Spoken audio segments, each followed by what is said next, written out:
Hello everyone, welcome to our mini blog. तो guys, सुबह सुबह का मौसम इतना सुंदर हुआ था, इतनी प्यारी सी धूप आई थी।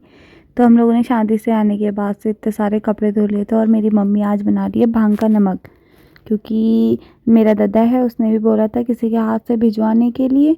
फिर दिन में मम्मी ने झूली भात बनाई थी, तो हमारे यहाँ मीटिंग वाले लोग आए थे। मैं पत्ती लेके आ गई थी क्योंकि चाय बनानी थी, तो वो ख़त्म हो गई थी। तो यहाँ पे ये मीटिंग वाले लोग आ गए थे, क्योंकि मम्मी लोगों के यहाँ पे मीटिंग हो रही थी। और हम लोग चले गए थे अपने दोस्त के यहाँ पे, गांव पे ही, क्योंकि वो लोग नींबू सान रहे थे। इसके घर पहुँचने के बाद से तो इसकी ताई ने या चाची जो भी है, इन्होंने यहाँ पे खाना बनाया था। हमें बोले थे खाओ, हमने कहा नहीं नहीं, खा के आए थे। तो हम घर से खा के ही गए थे। तो यहाँ पे फिर हम बनाने लगे थे नींबू। यहाँ पे हम बना रहे थे चूख। भाई मुझे क्या ही बोल दूँ, अच्छा तो लगता ही है। ठंडू के दिनों में तो ये और ज़्यादा टेस्टी लगता है। धूप आई हो और इसको खाओ, भाई मज़ा आ जाता है खाने में।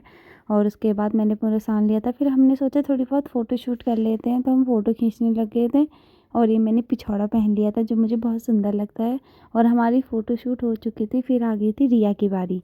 तो अब हम इसकी फ़ोटो खींच रहे थे। और शाम के टाइम पे चाय बना के आ गई थी। घर आके मैंने भी चाय बना ली थी अम्मा लोगों के लिए। फिर हम छत पे आ गए थे आग सेकने के लिए। और मेरी मेहंदी लगाई थी मैंने यहाँ पे। और ये भूमि अपने क्रिसमस का डांस दिखा रही थी कि हमारा डांस है करके।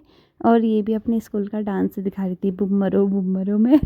तो ये दोनों अपना डांस दिखाने में लगे थे। और दूसरे दिन फिर हम लोगों ने नींबू सान लिया था।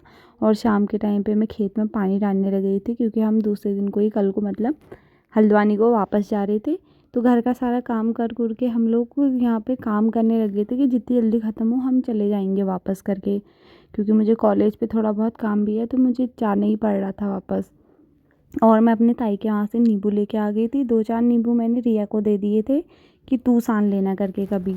और फिर हम चले गए थे वापस घर।